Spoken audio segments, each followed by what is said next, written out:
नमाज ईदैन का तरीका। सबसे पहले हम नियत करेंगे कि मैं नियत करता हूँ 2 रकात नमाज ईद उल फितर की, इसी के साथ 6 ज़ायद तकबीरों के वास्ते अल्लाह तबारक ताला के, पीछे इस इमाम के। जब ईद उल अज़हा होगी तो उस वक्त आप नियत में नमाज ईद उल फितर की जगह आप नमाज ईद उल अज़हा अदा कर लेंगे। जब इमाम तकबीर तहरीमा बांधेगा अल्लाहु अकबर, तो आपने भी हाथों को कानों तक उठाना है और फिर आप भी हाथ को नाफ के नीचे बांध लेंगे।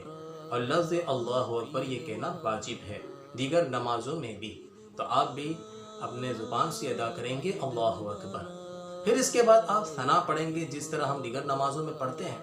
फिर इसके बाद आप खामोश हो जाएंगे। फिर इमाम साहब एक तकबीर कहेंगे जिसे हमने कहा ना कि 6 ज़ायद तकबीरों के, तो पहली रकात में ये 3 जो ज़ायद तकबीर हैं वो लगाई जाएगी सना के बाद। तो फिर इमाम जब कहेगा अल्लाहु अकबर, तो आपने दोनों हाथों को कानों तक उठाना है। उस वक्त भी आप कहेंगे अल्लाहु अकबर, तो आप फिर अपने दोनों हाथों को छोड़ देंगे। फिर इसके बाद जब दूसरी तकबीर इमाम साहब लगाएंगे तो आप भी हाथों को कानों तक उठाएंगे अल्लाहु अकबर कहते हुए, फिर आप भी दोनों हाथों को छोड़ देंगे। जब तीसरी तकबीर इमाम साहब लगाएंगे अल्लाहु अकबर, तो आपने भी दोनों हाथों को कानों तक उठाना है अल्लाहु अकबर कहते हुए। आप अपने दोनों हाथ, यानी उन्हें हाथ को छोड़ना नहीं है, आपने हाथ को बांध देना है तीसरी तकबीर के बाद। फिर आप बिल्कुल खामोश रहेंगे।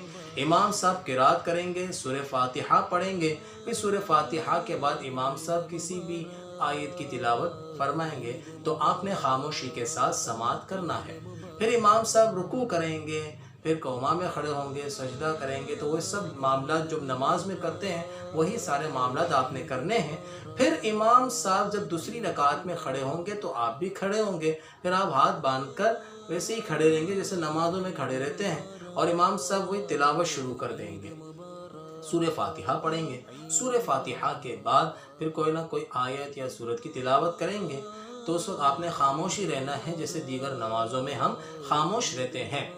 फिर इसके बाद जब इमाम साहब तिलावत कर लेंगे तो इमाम साहब मज़ीद जो 3 तकबीरें हैं वो अदा करेंगे। तो आपने भी इनके पीछे यूँ अदा करनी है कि इमाम साहब कहेंगे अल्लाहु अकबर, तो आपने दोनों हाथों को कानों तक उठाना है और अल्लाहु अकबर कहते हुए दोनों हाथों को छोड़ देना है।